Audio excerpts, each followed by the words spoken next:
Police, believing that an escaped felon may have received help. And we hear about the third in a series of dog attacks in Allegany. Plus, now that rabies has been found in Chautauqua County twice, officials are holding a rabies clinic. Live and on demand, this is WNY News Now.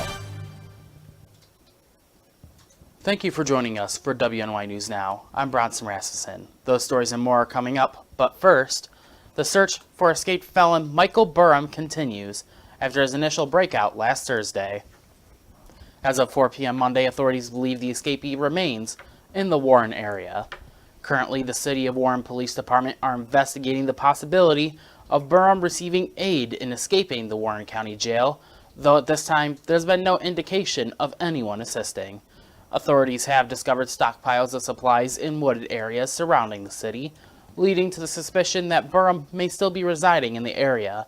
However, officials would not go into specifics at this time. Pennsylvania area and numerous local, state, and federal agencies across the region are searching for the felon. Authorities have received numerous tips from the public. However, so far nothing has been credible. Officers continue to encourage public assistance and urge anyone who notices suspicious activity to contact the authorities. Anyone found to be assisting Burham will be prosecuted for aiding a wanted fugitive. Authorities urge the public to familiarize themselves with Burham's image and continue to stay vigilant, as at this time he is still considered to be armed and dangerous. This is a developing story. Be sure to check back frequently for more updated information as it becomes available.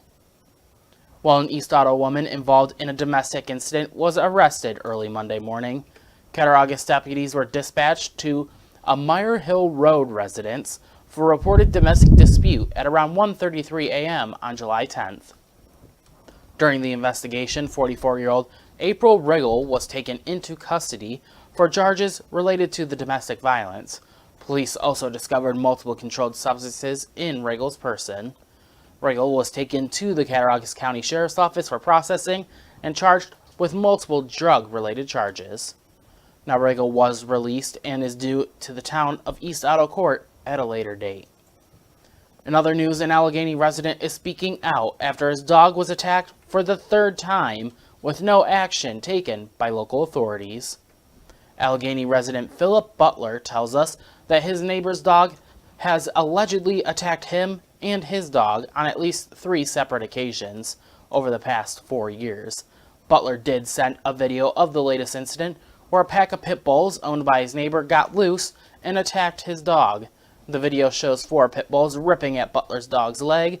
As the owner tried to get his dog to safety, one of the attackers went into his house and tried to pull the dog back out.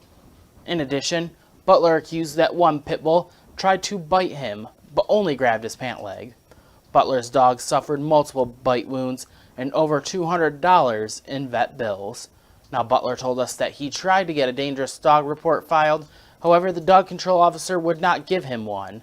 He also alleges the dog control officer of personally knowing the neighbors.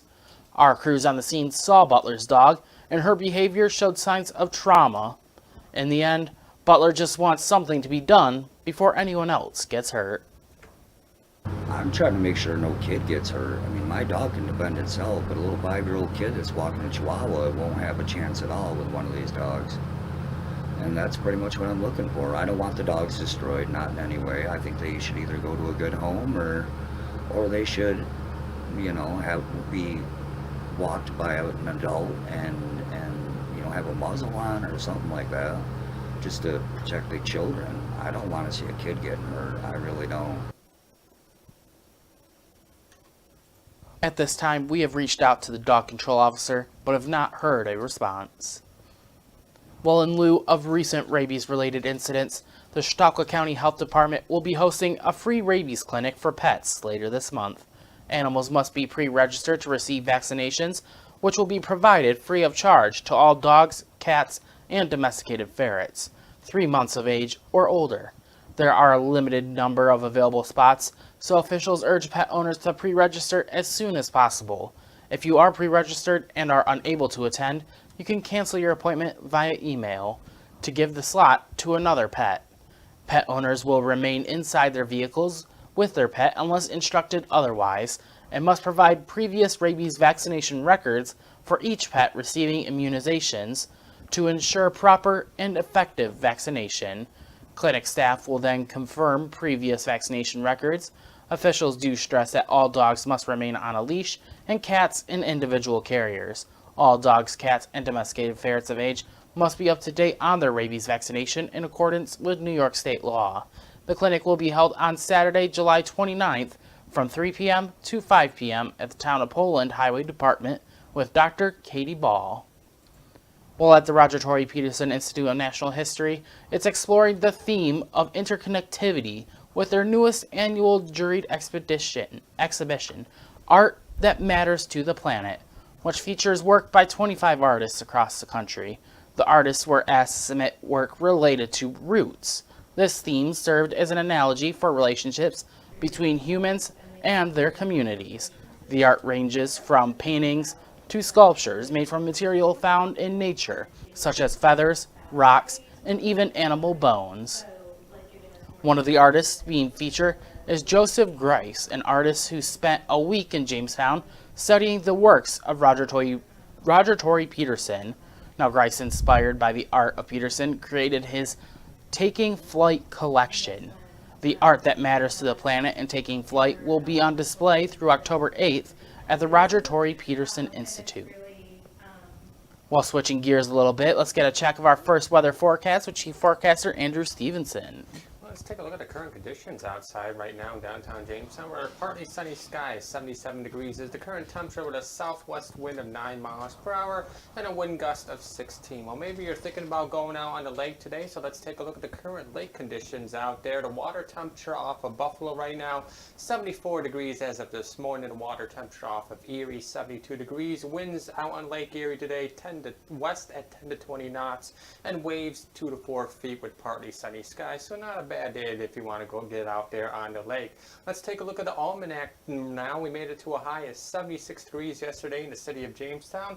Our low was 59 in the records for today. Record high 99 set back in 1988. The record low of 39 set back in 1978. So now here's your first defense weather forecast through the rest of the afternoon out there. Partly cloudy skies. Skies will be on increase with clouds today afternoon. This out ahead of a cold front that's going to move through later tonight. Might see an afternoon stray shower or thunderstorm possible, but most of the day should be dry before those chances for showers and storms increase tonight and tomorrow. And highs today will range from the upper 70s to the lower 80s. I'll talk about the rain on the way coming up in the full forecast in just a few minutes. All right, Andrew, we'll see you then. As WNY News Now continues, we look at deadly weather plaguing the East. And later, a decision from New York State to protect undocumented workers. Stay with us, as WNY News Now will be right back.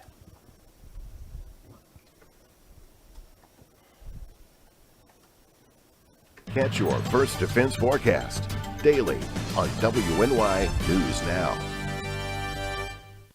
Honorary Forest Ranger Betty White here, lending a hand to my dear friend Smokey Bear. Because for years, he's only said, only you can prevent wildfires. But there's a lot more to say. Like, if you park your car on tall, dry grass, the hot exhaust pipe can start a wildfire. So keep the animals safe, especially the cute shirtless one. Go to SmokeyBear.com to learn more about wildfire prevention.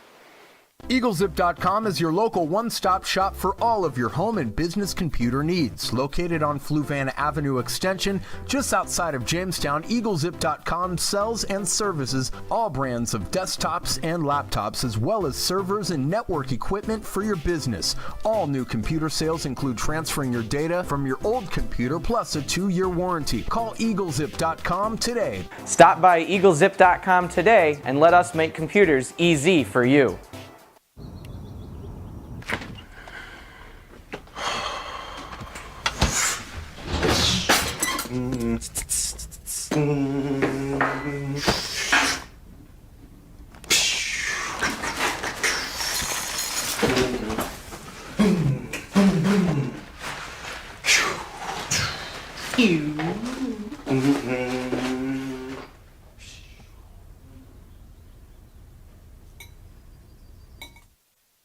You're watching WNY News Now, where coverage comes first. Well, many residents of New York State and Pennsylvania are starting this week off with a soggy mess. A flash flood emergency was issued for parts of the lower Hudson Valley after several inches of rain fell in a matter of hours. John Lornick reports. Ew, ew, oh God, I feel like a shark is going to attack me. Highland Falls, New York, among the areas along the east coast of the U.S. hit with catastrophic flooding over the weekend, turning roadways into rivers. It is up to my knees. I know. The National Weather Service issued a flash flood warning for the lower Hudson Valley region, and New York State Police have shut down parts of Palisades Interstate Parkway, saying numerous motorists were stranded in Rockland County. Our curb is gone. New York Governor Kathy Hochul declared a state of emergency in Orange County Sunday, which she says is experiencing, quote, life-threatening flooding. In West Point, more than 7.5 inches of rain fell in a 6-hour period on Sunday, according to the National Oceanic and Atmospheric Administration, which, according to CNN's analysis of historical rainfall data, could mean this is a 1 in a 1,000-year rainfall for that spot. Other neighboring states are also getting pounded. In Vermont, Route 4 in Killington is washed out, causing Governor Phil Scott to issue a state of emergency due to the, quote, likelihood of widespread damage. In Oley, Pennsylvania, about 55 miles outside of Philadelphia, a deluge is drowning the area, posing potential threats. FEMA is reminding residents in affected areas to avoid flooded roads, saying almost half of flood deaths happen in vehicles. I'm John Lawrence reporting.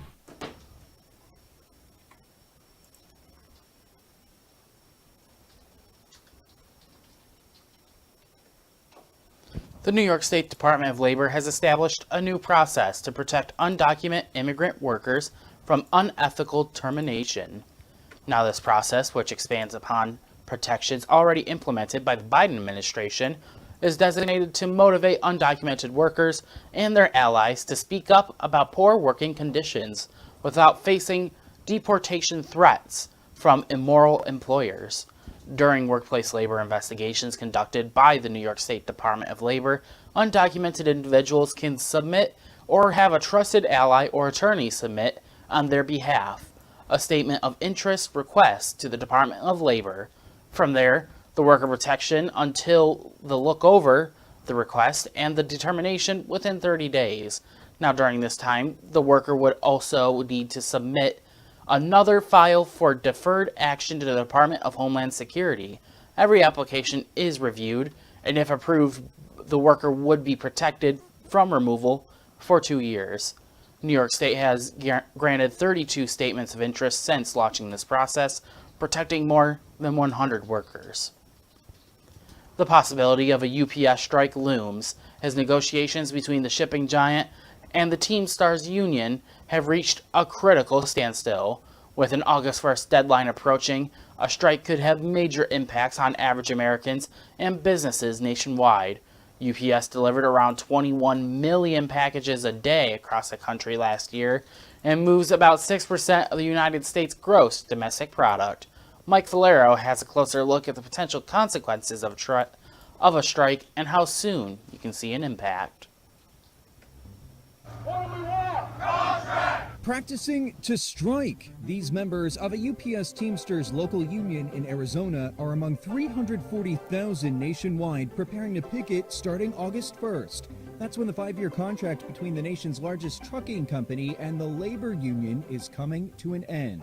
All we want is a fair contract, fair wages, fair protection, and it's up to the company to see if they can provide that. Teamsters leadership says disagreement over union demands, like a pay raise for part-time workers, stalled negotiations last week. On its website, UPS says it was the Teamsters who halted talks, writing, quote, "We have encouraged the Teamsters to return to the table to continue building on the significant progress we have made."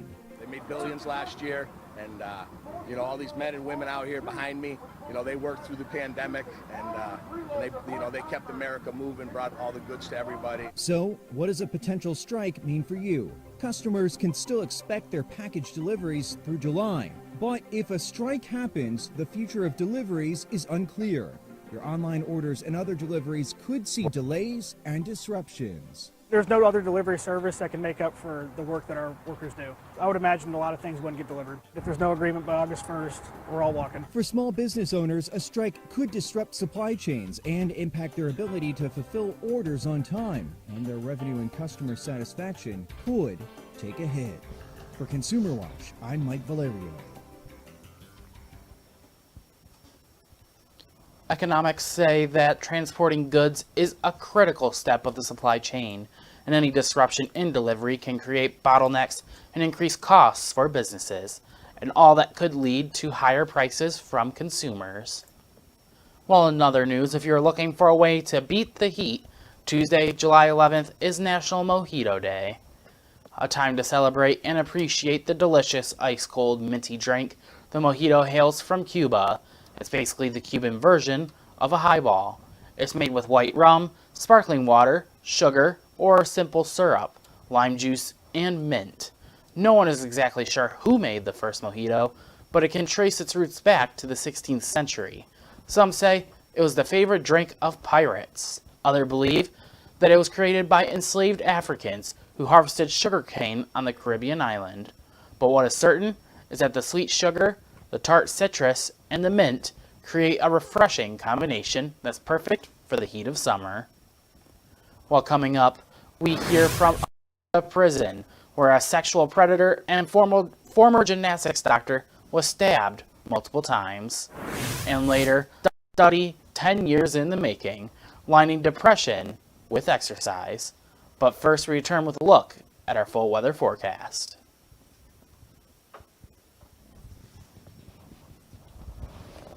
You're watching WNY News Now, where coverage comes first. Slow down, and move over. Move over. When you see signs, Lights, vests, Please, give us some room. slow down. Slow down and move over. When you need help, It's our job To help you. to save you. despite the danger. This danger is real. Do your part. Please. Slow down. Slow down. And move over. Move over. WNY News Now is covering stories that matter to you. 15-year-old Yadiel Diaz was subject to a public humiliation stunt by a fellow student in an act of violence and bullying. Now Yadiel's mother, Raquel, has had enough. Officials are trying to work with the county's homeless coalition to help support the homeless population locally. There are also plans in the works to build 2 new shelters. WNY News Now, where coverage comes first. I know what you're thinking. I need a job. I need a new career. Well, I've been there. I've been there. I've been there. I wasn't happy with what I was doing. After high school, I didn't have a plan. I just wanted to start working. I got laid off twice, but you gotta keep going. You just need the right skills. Find an apprenticeship. I found a 2-year IT program. I found a medical course online. I'm now a consultant in the tech space. You have more options than you think. You can do this. You will find something. You will find something new.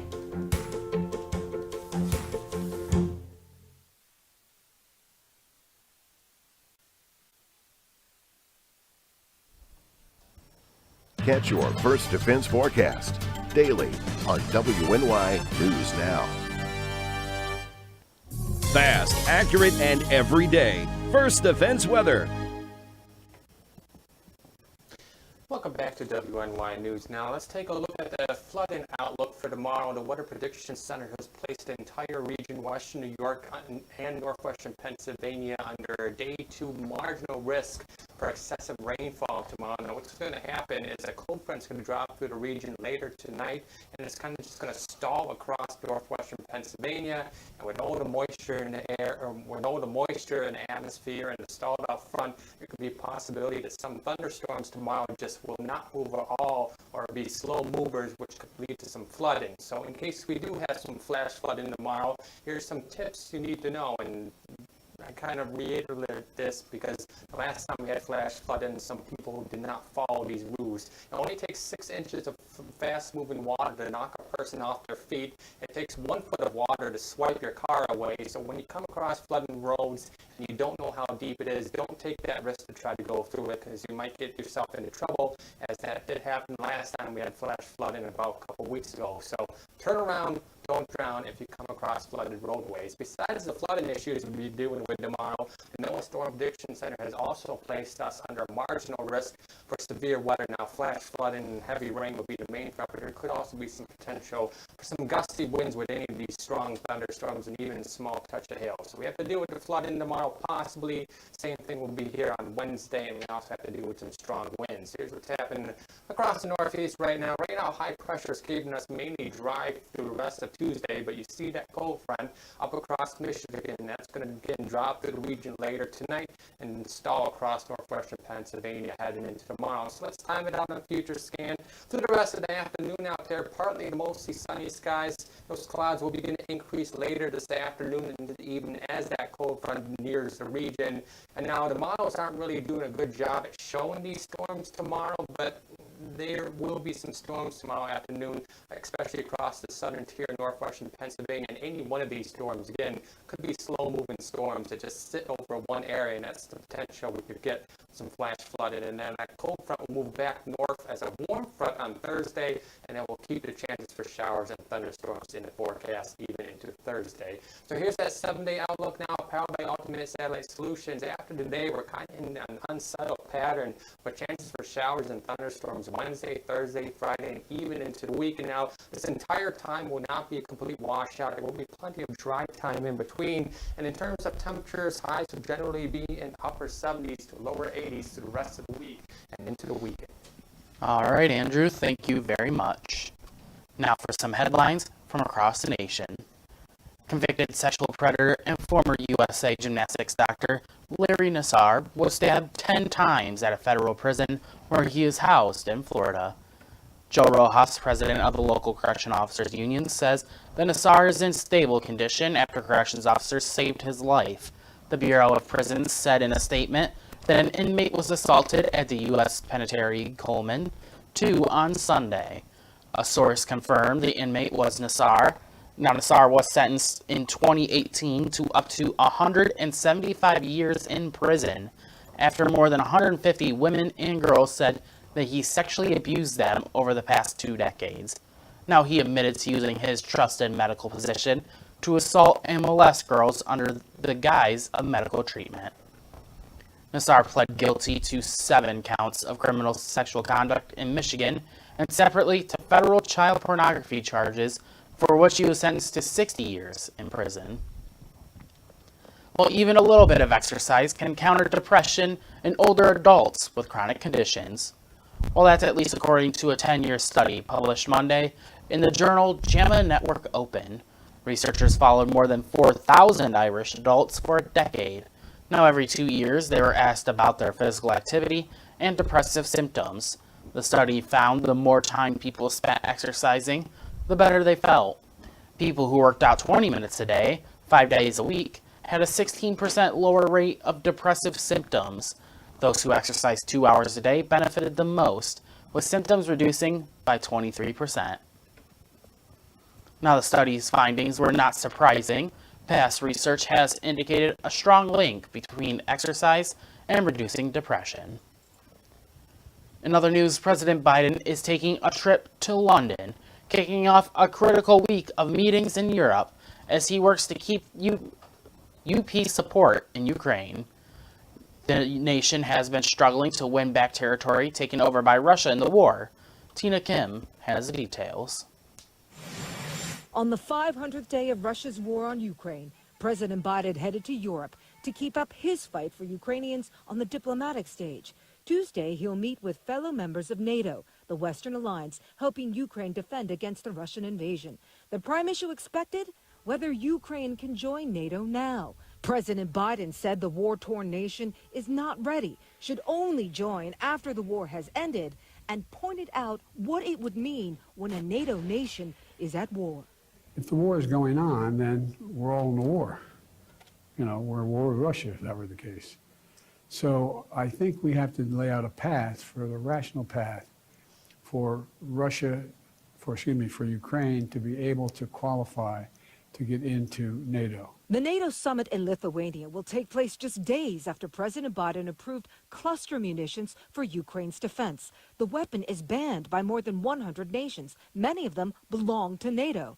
Cluster munitions send out dozens to hundreds of mini bombs, and the bomblets often do not detonate immediately. The duds pose a long-term risk to civilians who may come across them later. The U.S. greenlighting cluster munitions has won praise from some Biden critics, like Republican Congressman Mike McCall. They are highly effective, and particularly hitting flanks of troops inside of Ukraine. They would be a game changer in the counteroffensive, and I'm really pleased the administration has finally agreed to do this. I'm Tina Kim reporting.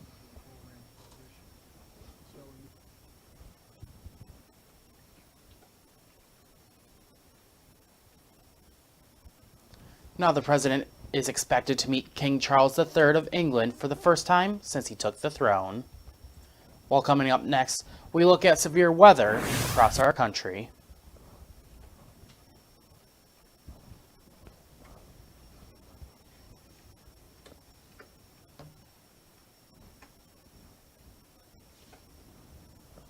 You're watching WNY News Now, your source for breaking news. I'm a survivor. I'm a survivor. I'm a survivor. Testicular cancer is the leading form of cancer in men aged 15 to 35. 1 in 250 men will be diagnosed with testicular cancer. But 98% will survive if detected early. As a survivor, I believe early detection is the key. Learn how to do a testicular self-exam and other important facts about testicular cancer at oneball4tc.com. WNY News Now is covering stories that matter to you. 15-year-old Yadiel Diaz was subject to a public humiliation stunt by a fellow student in an act of violence and bullying. Now Yadiel's mother, Raquel, has had enough. Officials are trying to work with the county's homeless coalition to help support the homeless population locally. There are also plans in the works to build 2 new shelters. WNY News Now, where coverage comes first. I know what you're thinking. I need a job. I need a new career. Well, I've been there. I've been there. I've been there. I wasn't happy with what I was doing. After high school, I didn't have a plan. I just wanted to start working. I got laid off twice, but you gotta keep going. You just need the right skills. Find an apprenticeship. I found a 2-year IT program. I found a medical course online. I'm now a consultant in the tech space. You have more options than you think. You can do this. You will find something. You will find something new. You're watching WNY News Now, where coverage comes first. In one part of the U.S. Monday, historic rains are falling and rivers rising. While in another corner of the country, temperatures are rising while water records fall. Emily Schmidt shows you where and how millions are experiencing catastrophic weather in extreme ways. It's one thing to see flood risk on a map, quite another to see it for yourself. Floodwaters roaring through communities, under washed-out roads, coming dangerously close and threatening too many lives. Look at the people's doors! Vermont's governor says it's all hands on deck for rescues after 50 people were rescued across 6 counties by mid-afternoon Monday. Most of the rescues so far are from cars and from homes. That's where Richard Byers was when storms hit his Stony Brook, New York home Sunday. Never had to be rescued before. In the Southwest, the impact of these weather maps is all too real for more than 40 million people under heat alerts. I would say there are lots of folks who aren't experienced with the heat, aren't acclimatized, don't understand what 110 means. There are more heat-related calls for help, more worries of what's to come. The fields are about as dry as it can possibly get. You know, everything around here hasn't had a drink of water for close to 2 months. Climate scientists say these extremes come back to one thing: climate change. It all comes together, if you will, in a perfect storm of consequences, which translates to truly devastating and deadly weather extremes that we're dealing with here right now. For now, lifelines are literal, getting people out of danger, out of the kind of record-breaking weather few saw coming. I'm Emily Schmidt reporting. All right, that's all the time that we have for today. We'll be sure to catch us next time on WNY News Now. We'll leave you with a live look over Findlay Lake.